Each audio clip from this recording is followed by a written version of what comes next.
Selamat pagi. Sebelum kita melakukan aktivitas, terlebih dahulu kita berdoa. Mari kita bersatu dalam doa.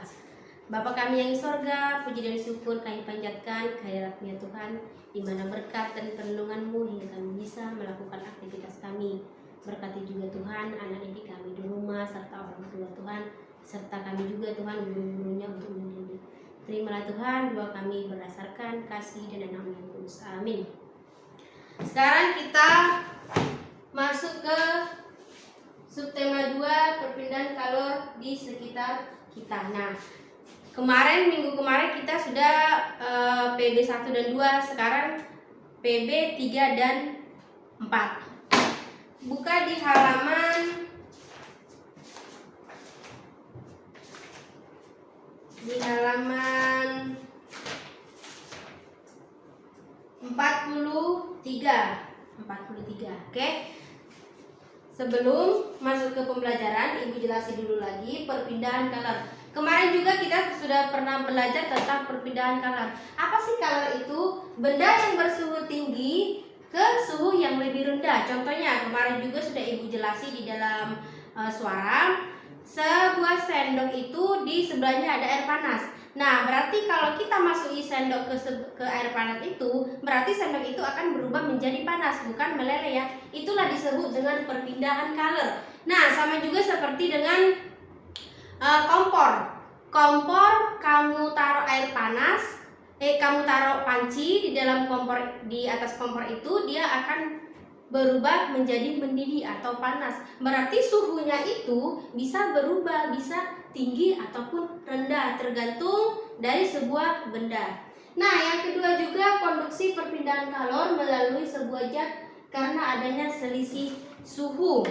Nah, terus yang ketiga juga radiasi perpindahan kalor tanpa melalui zat perantara. Nah, kalor ini disebut dengan perpindahan atau tidak ada perantara, berarti langsung. Nah, hari Jumat kemarin kan sudah Ibu jelasin tentang radiasi. Contohnya, kita memegang besi itu otomatis dia akan berubah menjadi panas. Karena apa? Karena tidak ada hantaran atau alat untuk memegang besi tersebut. Berarti kita langsung terkontaminasi oleh panas. Nah, yang kedua juga contohnya sebuah api atau api unggun. Nah, kita taruh tangan kita akan terasa lebih panas, seperti terbakar lebih dekat. Nah, itu tidak ada perantara, langsung. Itu perbedaannya dengan radiasi, dengan suhu, dengan konduksi. Jadi, ketiga ini mempunyai fungsi yang berbeda-beda. Oke? Nah, kita lanjut lagi di halaman 42. Di halaman 42 aktivitas 2 ini hanya mengartikan dalam sebuah kosakata atau spiritual, etnis, hulu, ekspresiasi, atau rumpun. Kamu hanya membuat pengertian. Nah, yang di aktivitas 3 ini hanya membuat benar atau salah. Oke, berikan tanda centang pada kolom benar atau salah tentang aspek-aspek mempengaruhi pembangunan nasional. Nah, yang aspek yang pertama itu benar atau salah. Kebudayaan, benar. Terus agamanya, benar. Bahasanya, salah. Adat istiadatnya itu adalah benar. Terus tradisinya, benar. Nah, tinggal dicentang di bukunya ya. Selanjutnya lagi di halaman 44 itu aktivitas 4. Tulislah bunyi pasal-pasal berikut, kemudian berilah tanda silang pada kolom hak atau kewajiban pada pasal tersebut. Nah, Ibu kasih contoh juga. Pada pasal 27 ayat 1 Undang-Undang Dasar 1945 itu adalah sebuah kewajiban. Kamu tulis di situ kewajiban yang berbunyi kewajiban warga negara untuk menjunjung tinggi hukum. Itu adalah sebuah bunyi. Nah, yang kedua juga pasal 28A Undang-Undang Dasar 1945 itu berbunyi tentang berhak untuk tumbuh dan berkembang menjadi orang dewasa, menjadi kelangsungan hidup. Itu adalah bunyinya. Terus selanjutnya lagi di pasal 3. Di pasal 3 ini pasal 28J ayat 2 Undang-Undang Dasar 1945 itu adalah hak. Berarti apa bunyinya? Anak-anak untuk berkembang bebas dari kekerasan dan diskriminasi. Itu adalah sebuah bunyi.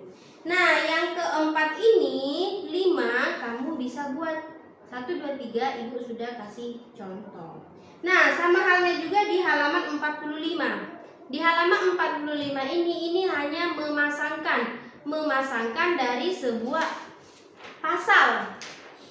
Dari pasal 1 yang pertama itu setiap warga negara harus mendapatkan pendidikan yang baik. Berarti dipasangkan dengan pasal 31 ayat 1.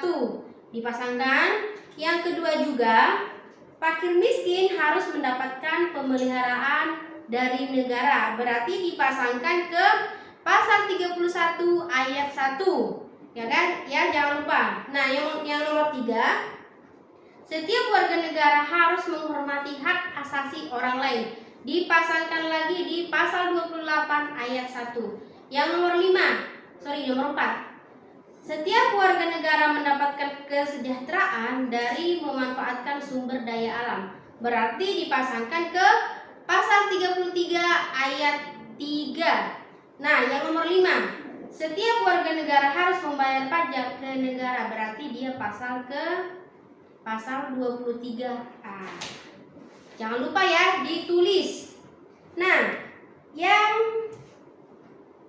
halaman 46 ini halaman 46 ini mencari situs dari internet. Apa sih situs internet itu? Pasti kamu tahu, ada Google, ada YouTube, nah dan lain-lain. Kamu pasti lebih paham masalah internet daripada ibu, ya kan? Nah, selanjutnya lagi di halaman 47 ini aktivitas 3 dan aktivitas 4 itu hanya membuat sosial, ekonomi, kesehatan atau budaya. Nah, di aktivitas 4 ini juga hanya membuat hak, kewajiban, dan tanggung jawab sesuai apa yang diminta. Apakah dia ini hak, apakah sosial, apakah ekonomi, apakah budaya, apakah kesehatan. Kamu hanya bisa mencentang sesuai perintah pada buku. Oke? Ya, cukup sekian penjelasan dari Ibu. Besok kita lanjut lagi ya. Kita tutup doa. Mari kita bersatu dalam doa. Terima kasih Tuhan atas penyertaan-Mu Tuhan, aktivitas kami berjalan dengan baik. Berkati kami Tuhan dimanapun kami berada. Terimalah Tuhan doaku berdasarkan kasih dan nama yang kudus. Amin.